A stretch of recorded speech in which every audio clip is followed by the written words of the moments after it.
Yes, the original idea of the talk was to launch this book called Finding Mind. But I thought it might be more interesting to look in more detail at a particular story that is there near the beginning of the book about Ananda, the Buddha's closest, I suppose you could say, disciple. So it's going back to the time of the Buddha. So I won't say very much about the book. Have a look at it downstairs. It looks at Buddhist angles on consciousness, as well as this material on finding the mind, just pure awareness, as it were. There's also stuff on the Alaya, the substrate consciousness. There's material using the Tibetan Wheel of Life to look at different types of personality and types of mental state you can be in. There's material on compassion and wisdom, material on unskillful mental states. And there's also a chapter called The Buddha in the Laboratory that looks at sort of Western ideas about the mind, Western philosophy going up to modern neuroscience, and how that compares with Buddhism as well. There's even a little bit on rebirth, and some lovely woodcut pictures by Ratnaprabha in there as well. You need pictures in a book, don't you, I think? You need something to sort of keep you going. Alice says that in Alice in Wonderland, doesn't she? A book without conversational pictures is of no interest to her. And it is, by the way, in a way aimed at people with no knowledge of Buddhism. So if you've got somebody who's interested in psychology or consciousness or neuroscience or anything like that, it's a little book that they might find very interesting. But I was listening to Vidanya just now talking about the Dharma economy and thinking about how things worked in the Buddha's time. I mean, in the Buddha's time, you had a lot of people practicing Buddhism. And in a way, some of them had decided to leave home, to become homeless wanderers, men and women wandering around without a family, practicing celibacy, doing a lot of meditation and able to take the Dharma to new places. But they didn't charge for their teaching, for their activities. They didn't even receive any financial support at all. But what would happen would be that they would just get their food from local people. And so at the beginning of this story, this is what Ananda is doing. He's just been on what's known as his alms round. He's missed the feast. Ananda, when he became the Buddha's attendant, you may know this, he was the sort of the PA for the Buddha, helping him out. And he made some stipulations. He said, there are certain conditions. You asked me to do this job, there are certain conditions. And the main first condition is that I should not derive any advantage from doing it. And so it included things like, if you're invited to a big feast, make sure I do not get an invitation. He said, if you get given food, make sure I don't get any of it. He said, if somebody gives you some clothes, make sure I don't get them. And you can talk about this in the groups afterwards. Why did Ananda make these stipulations? There were some other stipulations he made as well, which were to do with, he said, I want you, if I've got any questions about the Dharma, I want as a privilege for being your attendant, I'd like always to be able to raise those questions with you. Questions about practice, questions about the Dharma. He said also, if you ever give a talk and I'm not there, I want you to repeat it to me, please. And in fact, Ananda had this amazingly retentive memory. And he memorized everything the Buddha taught, everything he heard the Buddha teaching. Which is one interesting little fact, because he was only with the Buddha for the second half of the Buddha's teaching career. The Buddha taught, very luckily for us, for 45 years. But only for the second half of that period was Ananda with him.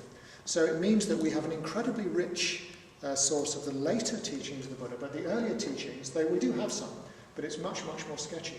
Because Ananda had this amazing memory. He could just memorize everything the Buddha said. And sometimes he'd check it out. And he'd say, I just want to make sure I've got this right. And it was all there. He had several gigabytes, I think, in there of storage capacity. So on this particular occasion, he's coming back from his alms round. He doesn't go to the feast because he doesn't get the invitation. He's coming back from his alms round. He's really thirsty. It's a really hot day. This is near Shravasti, possibly the largest city in India in 500 BC. And he comes up to a well. And, oh, I'm so thirsty, he thinks. And there at the well, there's a young woman drawing water. So he goes up to her and he says to her, "Please, can I have a drink?" And she starts back from him. And she says, "I'm really sorry, I'm an untouchable." So what's happened here is that, as you may know, still nowadays you have this stigma for some people in India that they are regarded as outcasts or untouchables. Their very touch pollutes a caste Hindu. Even the shadow, even hearing their voice is polluting. And she'd been told for her whole life, "You are untouchable. You must stay away from anyone who looks posh." And Ananda, although Ananda was dressed in the robes of a wanderer, it was clear to her that he was from an aristocratic background, which he was. So she said to him, "I'm really sorry, I'm an untouchable." Because, of course, a caste Hindu couldn't receive a drink of water from an untouchable. It would be polluted. They'd have to go to the priest and have ritual purifications. Anyway, Ananda said to her, he said, "I didn't ask you about your background or your social position. I just asked for a drink of water." And so she gave him a drink of water and he accepted it from her and he said thanks and they had a bit of a chat. And this was the first time this had ever happened to her. Her name was Matangi. And she obviously had been treated reasonably kindly by her own family, but outside her immediate clan and family, she'd been treated dreadfully for her life. And if you imagine what this must have been like, just to be constantly shunned and rejected by the bulk of society around you. And for the first time, somebody had actually treated her as a human being, had accepted her as a human being, and talked to her and accepted a drink from her and thanked her and all that kind of thing. So they had this chat, off goes Ananda. And Matangi couldn't really stop thinking about this experience. And the next day, Ananda once again was on his alms round, as they call it. Now, the way the Dana economy worked for the monks and the nuns who are followers of the Buddha is that they would go from their place, they would stay normally outside the town in little huts, where they would gather in numbers. If the Buddha was there, they'd be listening to talks from him, doing their meditation practice. And then first thing in the morning, they would get their bowls and they would walk into town.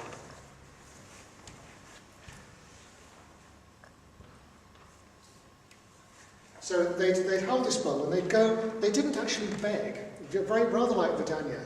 In fact, they were probably even less proactive about it than Vedanya, because they would simply go up to the back door of somebody's house and just stand there. They didn't say anything, they just stood there. Now, of course, they had chosen the time rather carefully. This is the time when the women of the house were cooking the morning meal, and those people who worked in the fields or worked in a workshop somewhere, they would take a packed lunch, and so this was all being cooked first thing in the morning, quite early in the morning, and you could smell the curry coming out from. So they'd go and stand at the back door, and with any luck, there would be some leftovers, and the women of the house would come out and put a dollop of dal or something like that in there, or a bit of fruit salad, or it all got mixed up together, a bit of porridge. And then they'd walk and they'd stand outside the next house and they'd stand there for a little while as well. And then eventually their bowl had enough food in it for the day, and they'd walk off to a quiet place, sit under a tree and have their late breakfast. And that was how this Dana economy worked, really. People who had some food would share it with the monks and the nuns, and any other, not just Buddhists, any wanderers, because there are other wanderers as well. And the wanderers themselves would share their spiritual realizations and advice and so on like that with the people who had the food. So this is what Ananda was doing. So he went into Shravasti from door to door, and before long he found himself in the red light district of Shravasti. And in the red light district was where Matangi lived with her mum. And she told her mum all about seeing Ananda, and she'd been thinking about him all night. And she'd been saying to her mum, "I think he was just so kind, he was just such a nice guy, I'm going to go for him." I think we should get married. I think he's the ideal. We are really suited to each other. I could feel something, a little spark sort of passing between us. And her mum said, sounds like a good catch, yeah, go for him, yeah, young. Incidentally, one thing I should say about Ananda is that according to the Theravadins, Ananda was born on the same day as the Buddha. Now, Ananda did not become the Buddha's attendant until the Buddha was 55, which makes Ananda 55 as well. And he carried on for the last 25 years of the Buddha's life until they were both 80, according to the Theravadins. But all the stories about Ananda, he's clearly young and naive. So he's the Buddha's cousin, the Buddha's youngest cousin according to the other sources. And the non-Theravadin from other schools of Buddhism, it's quite clear that Ananda is actually quite a young man. And this fits in much better with his character, and also things like his popularity with young women. Which is not just restricted to this story, you'll find it elsewhere as well. Very good looking, but very personal, but just very kind, very approachable young man. He's got a wonderful character, Ananda, wonderful. And he's not interested in rules and that sort of thing. He breaks rules quite often. And the more orthodox sort of early Buddhists were rather critical of this fact that he didn't take too much notice of the rules. For example, just to give you a quick example, once the Buddha was ill, and Ananda knew the recipe for basically, the Buddhist equivalent of chicken soup. Of course, it's vegetarian soup. So he made this soup because he knew it would be ideal for what the Buddha needed. And he fed it to the Buddha, and it had just the right spices in it, and sure enough, the Buddha got better. But Ananda was censured. You say, you're a monk, you're not supposed to cook. It's forbidden. It's, look in the Vinaya, rule number 23a, monks may not cook. And Ananda, he'd always say, oh, I'm terribly sorry. Yes, I admit it, I did break the rule. I'm really sorry. I'll try and be very careful in the future. He never got annoyed about it, but he did carry on breaking rules afterwards as well. And so he was really popular. He was a very good speaker. He knew the Dharma incredibly well, and he was very popular. But the thing about Ananda was that he had left home to become a celibate, homeless monk, not on the basis of a deep feeling for spiritual life, but on the basis of a deep and enormous admiration for his cousin, the Buddha. He'd known the Buddha when he was a very small boy, and when the Buddha turned up in Kapilavastu, he'd seen him again, Kapilavastu being the home city of the Buddha's family. And he just thought, what a wonderful man. I just want to be with him. And that's why he asked for ordination. He asked for ordination so he could be around the Buddha. It was the Buddha's charisma that had attracted him. And he'd never really worked out how to practice properly himself. Even though he knew it all, he knew the Dharma, he could do the chanting, he could even sit there and go through the meditation practices and so on, but he had never quite got it himself. Anyway, so here he is, in the red light district of Shravasti, got it all with his bowl, turns up at the back door, Matangi's mum's house. Matangi spots him. So she comes out, she says, great, right, this is my chance. And Matangi, and of course they reckon, they'd been chatting the day before, their eyes met. There was definitely some chemistry there. And before he knew how it had happened, Ananda was going in through the door. And Matangi was whispering in his ear. Then he found himself in her bedroom. Then he found himself sitting next to her on the bed. Then they were embracing and stroking each other. So it was all going to plan, all fine. They were having a nice time. But then, of course, we must remember that Ananda had taken very strict and solemn vows not to have a girlfriend, to be celibate, to be free of those romantic entanglements and ties, free of sexual activity and so on. And it suddenly, as he was sitting there, it's as if he saw the Buddha, and he suddenly remembered the vow he'd taken. And he jumped up. He said, oh dear, I'm a monk. And he fled. He ran out of Matangi's house. And Matangi wasn't going to put up with it, so she chased after him. So you can imagine him picking up his robes, tearing off down the streets of Shravasti, and at full pelt behind him is Matangi. Stop, Ananda, hang on, Ananda. So they're pelting along, and they get to the outskirts of the city, and he hears her behind him. He thinks, oh, I'll stop. I'm not. She's scared of her, so he stops, and she says, "Come on, Ananda, what's going on here? You know we're made for each other. Obviously we are." And Anand says, "But I've taken these vows. I'm not sure I can really do this." He says, "What I'm going to do is I'm going to go and see the Buddha. I'm going to talk to the Buddha." And Matangi says, "Can I come too?" And he says, "Yeah, of course you can come." Yeah.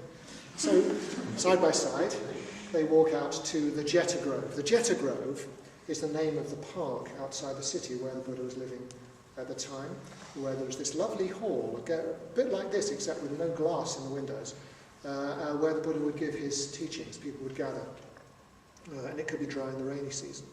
And they arrive at the Jeta Grove. Ananda went straight up to the Buddha. He told him everything that had happened. Matangi's still there. Now, the response of the Buddha is quite interesting. You might think in this rather solid religious context, the Buddha would sort of wag his finger and say, "You naughty, naughty monk, you should not do that." But he didn't. He didn't admonish, and he didn't tell Matangi off as well, either, I should say. He didn't tell either of them off. He just started asking Ananda some questions.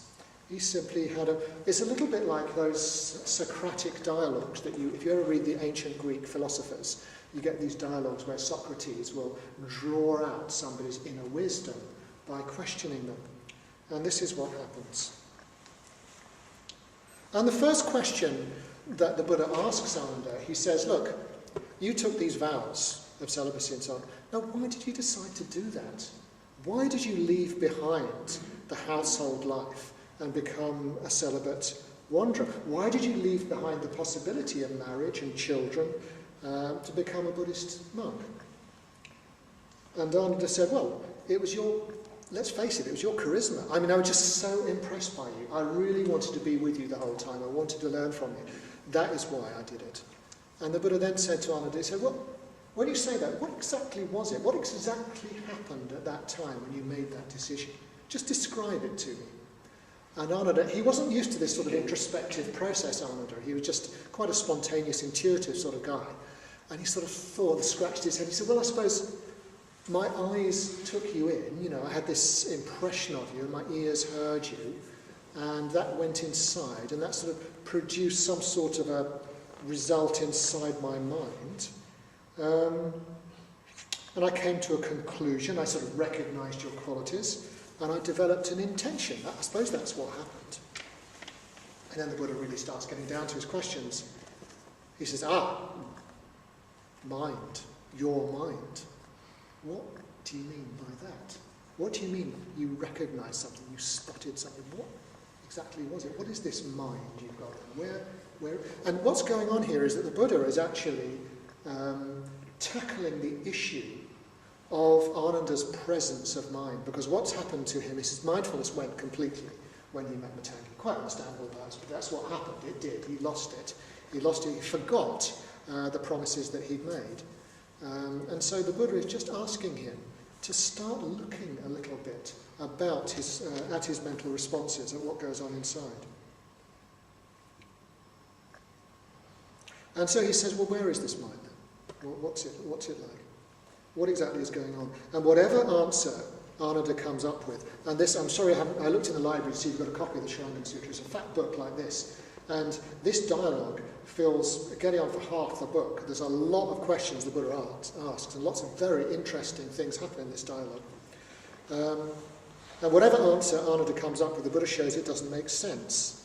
So first of all, he said, "Where is this mind?" And then Ananda says, "Well, I suppose it's inside me, isn't it? My mind's inside me, yeah, that's where it is, it's inside."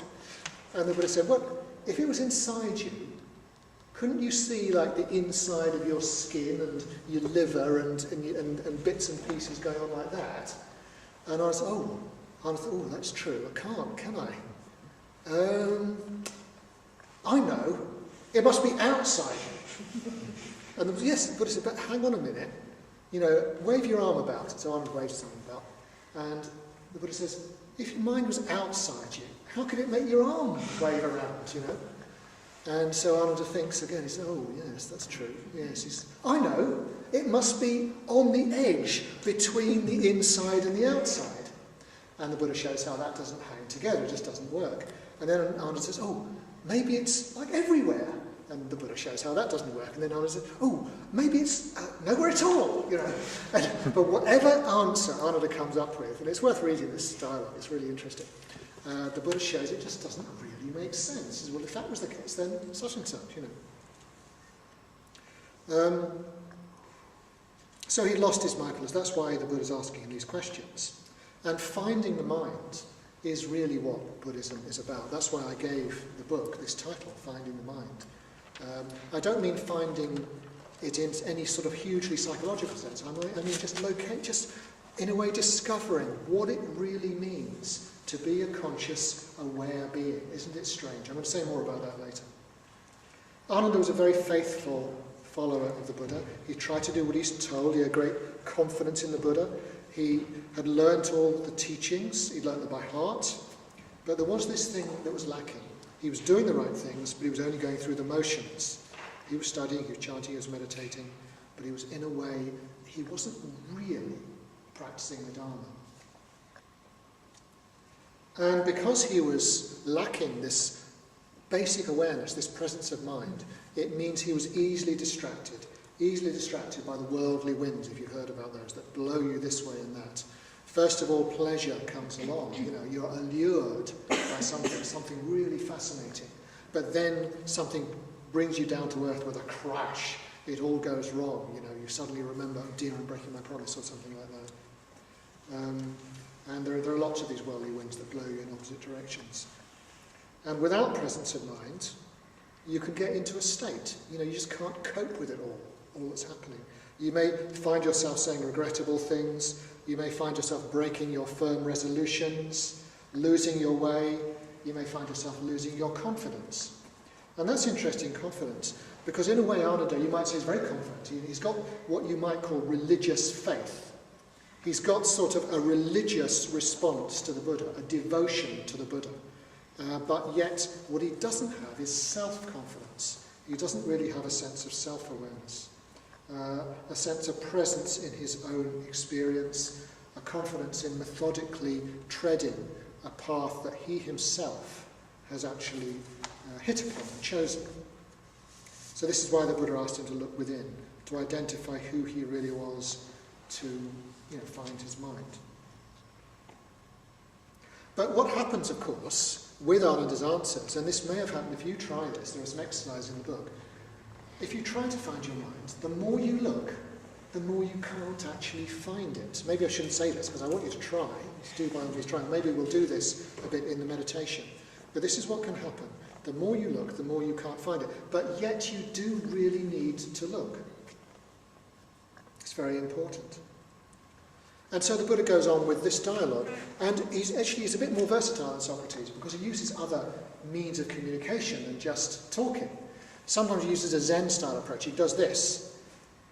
And he says, okay, what's happening? Holds up a closed fist.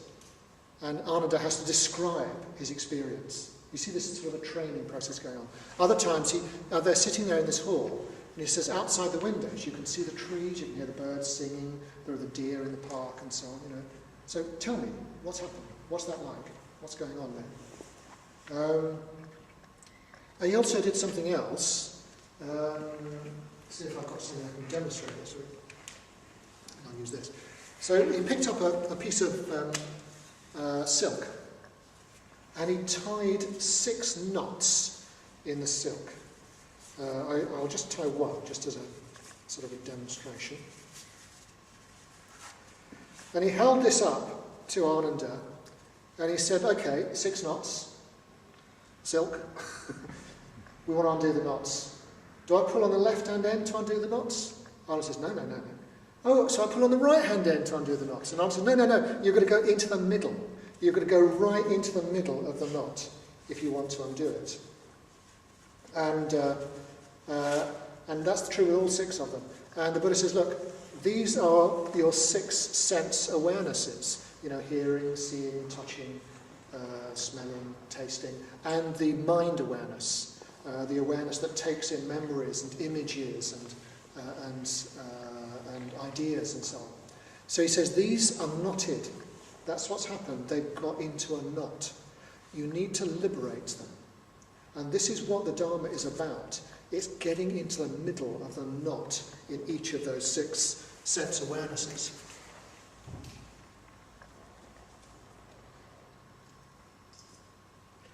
And at one point, the Buddha just shouts to Ananda, again a little bit Zen-like. In fact, the Shurangama Sutra, I should say, which is a Mahayana Sutra, so it's a relatively late text, is very, very influential in Zen Buddhism. You can see where the Zen people get some of their ideas from. And so at one point the Buddha just shouts at Ananda, he says, Ananda, hey, this is not your mind. And Ananda goes into a sort of a state of shock when the Buddha says this. He's completely distraught.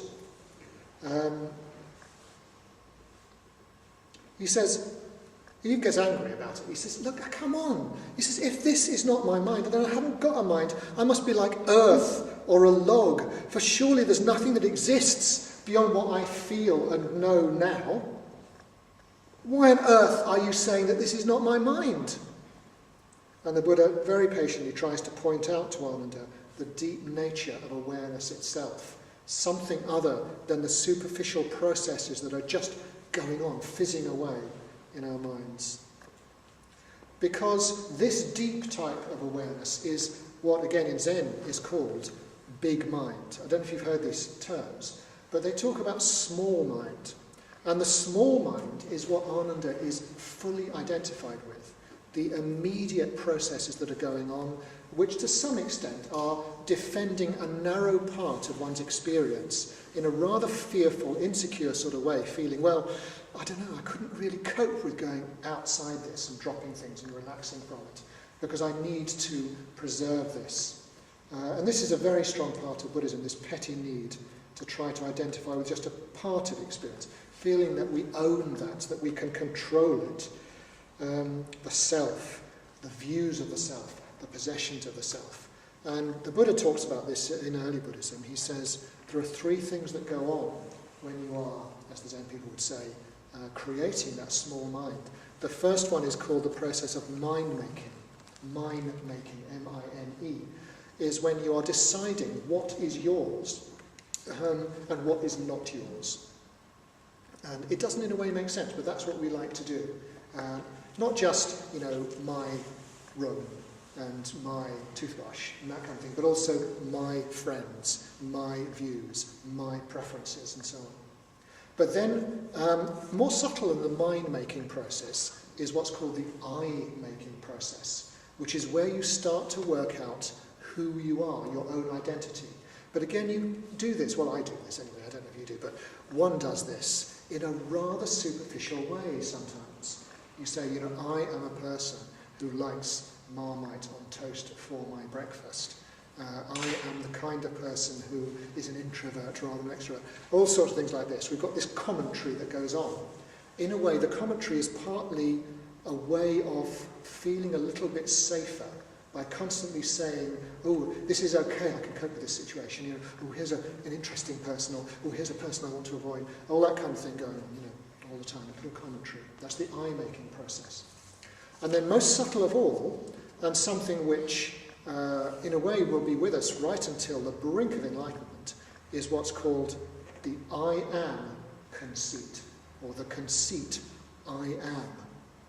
And this is just this little tiny, almost like a noise that's there all the time, just saying, me, this is me. Not even what kind of identity you are. Even in the most expansive, subtle kind of experience, there's this little sort of sense of I, this little sense of I, the I am conceit, it's called. So this is how the small mind is constructed. So we can't answer questions about the mind, like the Buddha's questions. But yet, here it is. There is something, at least I think, there does seem to be something here, doesn't there? There is for me, at least.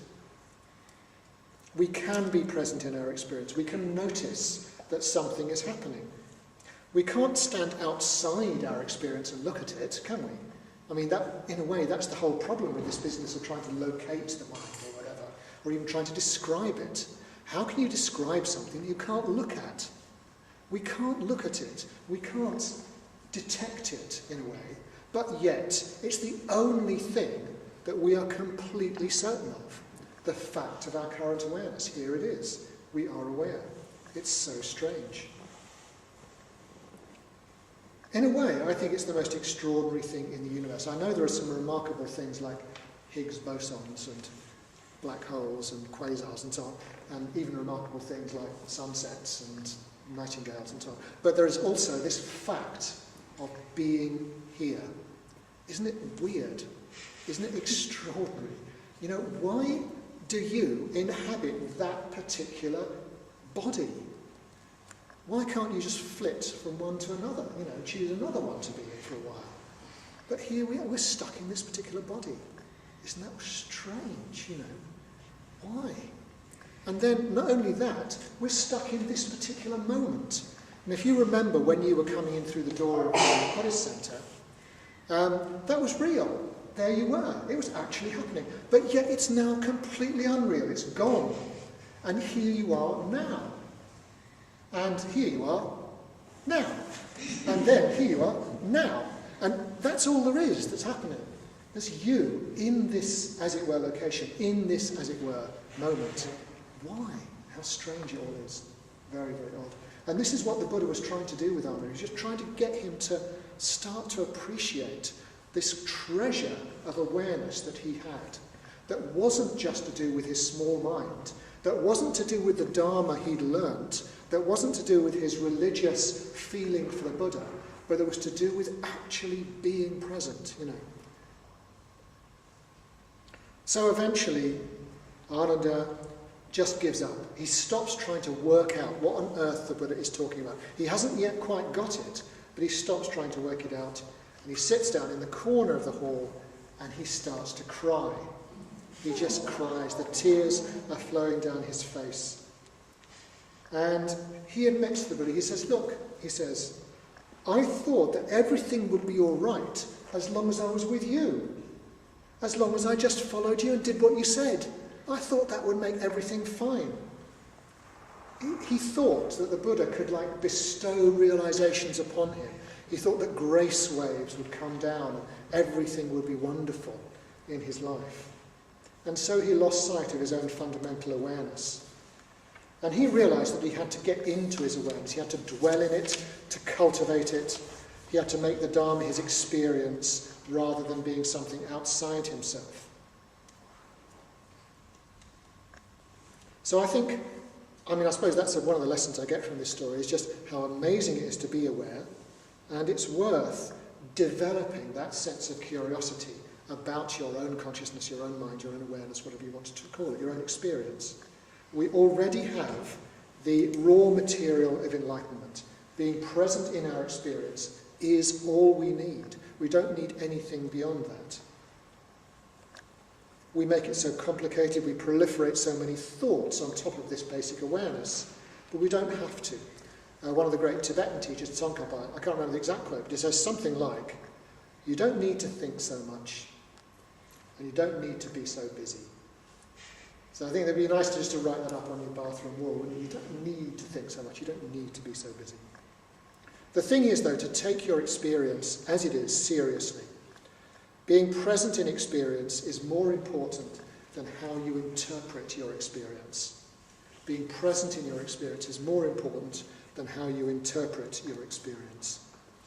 And then, if you're present, sooner or later, you'll notice something, I think, about your awareness, about your experience. And that is that it's got limitations. It's got limitations, it's got boundaries. There are no-go areas, there are fears, there are inhibitions, anxieties, there are feelings of aversion, there are feelings of longing, and all of them keep you away from simply turning towards what's happening. One of our meditation teachers at the West London Centre, Paramananda, this is one of his sort of mantras, is always turn towards, keep turning towards. Because we've got an instinctive tendency, when things get uncomfortable or difficult, of course we turn away. We find a distraction, we switch the TV on, we avoid it, we get into a chattery sort of mood, and we go to bed and go to sleep. or something, or we drink, something we've got. And the basic Buddhist teaching in a way is no. If it's nice, if things are great, turn towards it, get into it. If it's horrible, if it's uncomfortable, turn towards it. Whatever happens, turn towards it. Or I think Pema Chodron calls it leaning into your experience. So that's a very simple but important teaching. If only we could remember that. Because it's when things get difficult, or when things are unwelcome, that's the time when we'll tend to want to switch off, want to avoid it. Of course it's natural, but if you can have the courage to just face it, open to that, open to the pain in the knee, open to the sense of loss, open to the sense of annoyance that somebody's treated you badly, open to the feeling of getting older and not being as you want, and so on. If you can just open to that, turn towards it, it's fantastic. We've got all these preconceptions, all these assumptions we make, expectations we've had, wanting things to be a certain way, trying to reach into experiences that are not happening, out of experiences that are happening. And this is the small mind. And this is what we put so much effort into. So I think you could almost sum up the whole Buddhist path in 2 stages. The first stage is just to bring awareness to experience. But that's not enough, because we also need a second stage, which is to notice these limitations and boundaries that we impose on our experience and see how we can melt them away. Next week will be devoted to metta bhavana meditation. It seems to me that's what metta is doing. It's noticing by confronting your response to yourself, to your friend, to your neutral person, to your difficult person. Just notice how we turn away and see if we can melt that tendency. Now let's go back to Ananda and Matangi. Actually, we haven't mentioned her for a while, have we? So what is happening with Matangi? And the Buddha hasn't forgotten her. And in one of the versions of the story, the Buddha turns to her and says, Matangi, what is it that you want? And she's a very single-minded young lady, and she was fascinated by this dialogue going on, absolutely fascinated. But she hasn't forgotten what it is that she wants. And she says, Ananda. I want to marry Ananda, all right? That's what I want. And the Buddha thinks for a while, and he says, well, what I can do is to help you to join Ananda's family. Would you like that? She says, oh yeah, that sounds good, yes. And all you have to do, he says, is you can just be ordained as a nun, because then you'd be Ananda's sister in the order, because in the order we're all brothers and sisters. However, I must tell you, this means you would not be a wife in the traditional sense. You wouldn't be sleeping together, you wouldn't be having children together, you wouldn't be setting up home together. But instead, you and Ananda, in your own ways, would be united in pursuing the freedom of enlightenment. So this is an interesting little choice he's given her, isn't it? And I suppose I'm a little bit relieved that in our order, for various reasons, we don't have a condition of celibacy. Some people will become celibate if they wish to, but you don't have to. You can, as it were, have your cake and eat it. You can become a fully ordained Buddhist, but yet you can still have a domestic life if you want, have a family, have children, have a sexual relationship, enjoy romance and so on. But maybe, when we get into our groups afterwards, maybe there are 2 particular questions that we might want to look at, or 2 areas at least to look at. One of those would be how to turn towards your experience. Or your awareness.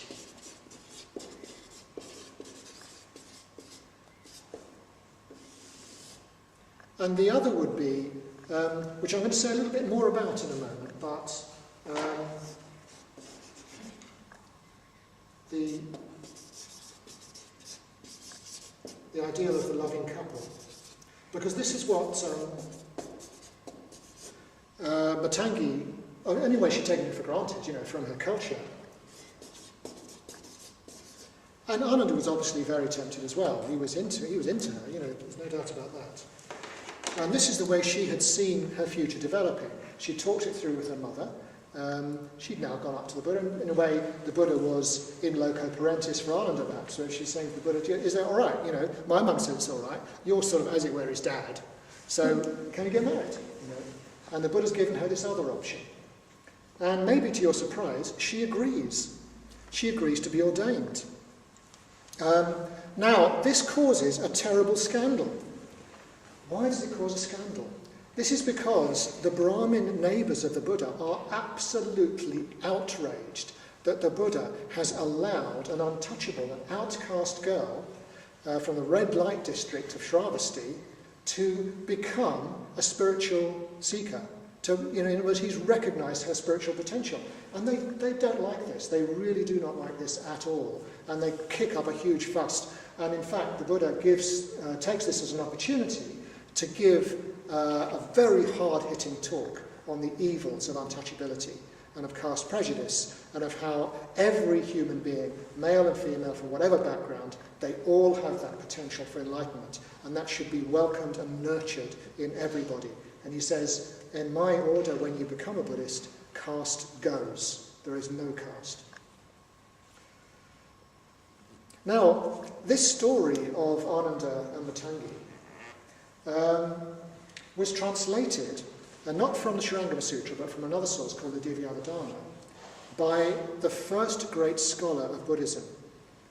And this was a man called Eugène Bournouf, who was a Frenchman who learnt Sanskrit and Pali, and he looked at the original sources. He was the first person. Buddhism was known in Europe in a vague sort of sense, but in the first half of the 19th century, in Germany and France in particular, scholars did start to take Buddhism, take an interest in other religions, in fact, non-Christian religions, as a real, genuine phenomenon, that they were really interested in. And Bournouf was the first one to do this with Buddhism. And in 1844, he published his monumental History of Indian Buddhism. And this, for the intelligentsia of Europe, was their first proper introduction to Buddhism. And it was a thorough account. As far as he could be, it was objective. I mean, we do have, a legacy from that one man, actually, of particular attitudes to Buddhism, as it being difficult, being rationalistic, being rather Puritan, being, without, because this is what he chose from Buddhism. But nevertheless, we should acknowledge a great debt to him, because he really did, even just doing things like telling the story of Ananda and Matangi. Now, who should read this but Richard Wagner? Richard Wagner, who I'm sure you know, was a great German composer. He was friends with a young man called Schopenhauer, a philosopher. Schopenhauer was very interested in Buddhism, and Schopenhauer said, look, here's a book for you, you should read this, it's really fascinating. Bournouf, History of Indian Buddhism, read it. Wagner read it. The story of Ananda and Matangi. Ananda read this, and in 1856, he wrote a little sketch. He thought to himself, opera.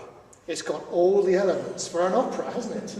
He says, girl meets boy, obstacles, problems in the way, self-sacrifice, all this kind of thing going on. Prejudice, the mother, the Buddha, and so on, opera, he thought. So he decided, he wrote this sketch of an opera in 1856, and it was to be called Die Sieger, which I think means the victors.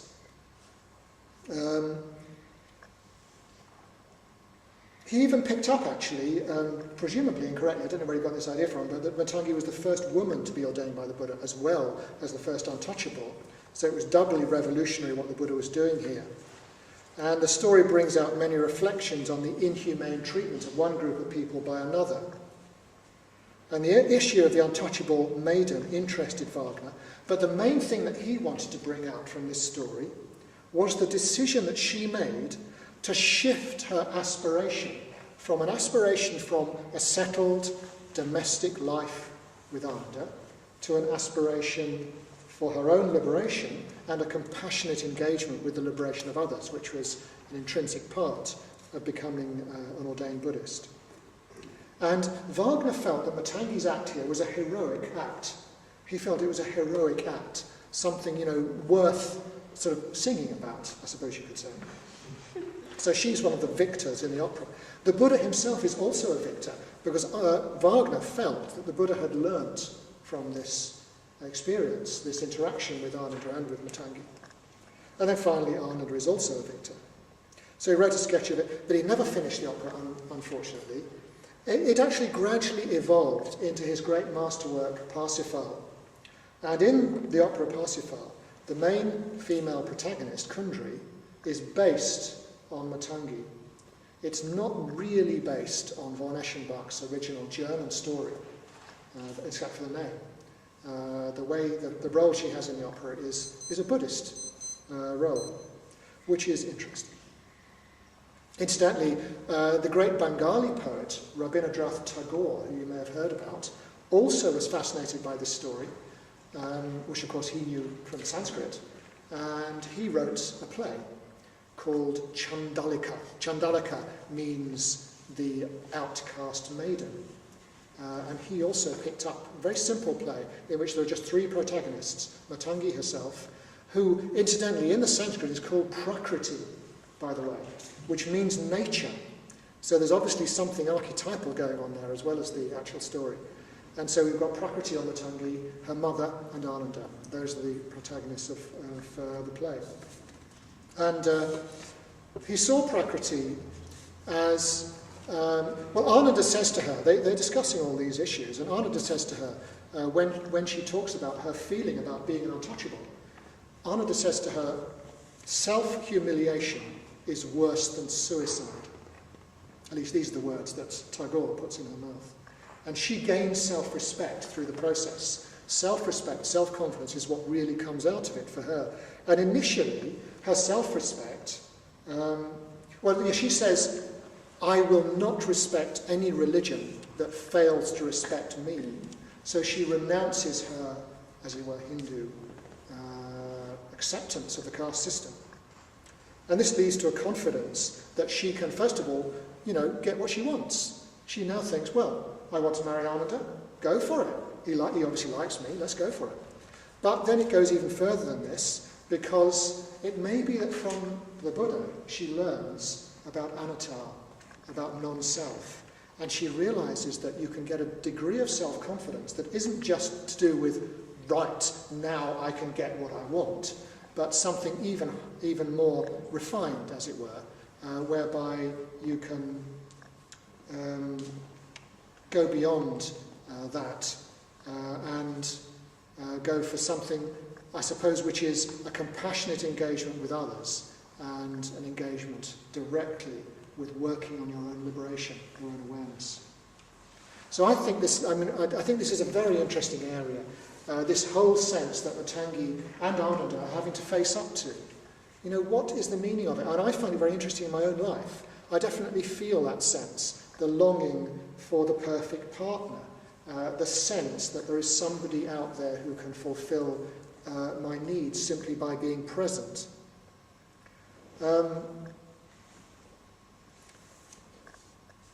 And I think I'd be interested to know what other people think about it when we get together in the groups, that sense. Because I've discovered, or come to the realization, that I think this is not a fair way of treating another person. I think, in a way, a healthy relationship, you may not want to go for celibacy, but having a healthy relationship that involves also being involved in a network of many relationships. I think this is why Buddhism emphasizes Sangha, and this is why there's a festival every year to celebrate Sangha, because Sangha is to do with having a whole network of supportive, emotionally supportive relationships, so that you're not investing everything in the one. And when you do invest everything in the one, you tend to have expectations of the other person that it's very unfair. They're not really able to fulfill those. And I'm afraid a lot of relationships, I think, break down. And my own parents were like this. They expected things from each other, which they just could not provide for each other. And then they felt bitter. They felt betrayed and wronged, afterwards. So I think it's worth considering this. I think that the fact that Ananda and Matangi, we could regard them in a sense as a couple, but they also had an interest that went beyond just each other. Saint-Exupéry, the great French writer, says somewhere that love consists not in gazing into each other's eyes, but in both gazing together over the same vista. And I think maybe that's what Ananda and Matangi were learning to do. And by the end of the discourse, by the end of the process, Matangi's ordained. The Buddha has given his anti-untouchability teaching and so on, and many other teachings. and Matangi gains enlightenment. Matangi gains enlightenment. She's very, very talented as a spiritual practitioner, clearly. But Ananda doesn't. She overtook Ananda. Ananda was still puzzled. Ananda was still rather lost. He was a long way from enlightenment. And so, I'm afraid we're going on now, so I'm just going to finish off as quickly as I can. But it's quite important, this last bit, and maybe we'll do it a bit more in the meditation, because what happened was that the Buddha asked everyone present to recommend a good meditation for Ananda. He said, look, come on, Ananda, you've really got to start working on your own mind. And so they all went round. Avalokiteshvara was the winner. Manjushri was the judge, sort of X-factor business. And Avalokiteshvara recommended the meditation of inner listening. Because Ananda was a great listener, but he hadn't really listened to himself. And this was the meditation that Ananda did. And Ananda, when the Buddha died, Ananda was still not enlightened. And all the monks got together, and the nuns, they got together, they formed a convocation, because they had to decide what is Buddhism. While the Buddha was alive, they could always check it out with the Buddha. Now the Buddha was dead, and they thought we could have a terrible squabble going on here, so let's decide what Buddhism is. This is known as the First Great Council.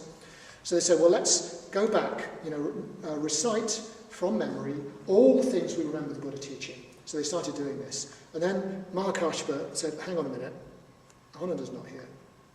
And Ananda is the one with the best memory of all. He's got 25 years worth of the Buddha's teachings. We really need Ananda here. And then he said, but the qualification for being on the first council is you've got to be enlightened. Because we don't want unenlightened people sort of coming up with their strange ideas. You've actually got to have a personal touchstone of what's really going on, not just memorising something. And Ananda hasn't got that yet. So Mahakashapa strode off to see Ananda and said, come on, Ananda, we need you at the council. And Ananda said, oh yeah, sure, I'll come along. And Mahakashapa, hang on a minute. He said, you've got to be enlightened first. So Ananda sat down and he tried the meditation of inner listening, and he tried, and he screwed up his eyes, and he tried to do the meditation. I've got to do it, I've got to get enlightenment. And in the end he gave up. He said, I can't do it. So he said, I'm going to bed. So Ananda went off to his hut, a little bit disconsolate, jumped into bed. And according to the story, before his head hit the pillow, but after his feet had left the ground, he gained enlightenment. And so he was able to go and join the council. And that is how we have the Buddhism that we have today. So much of it is from the memory of Ananda. So I'll leave the talk there. Okay.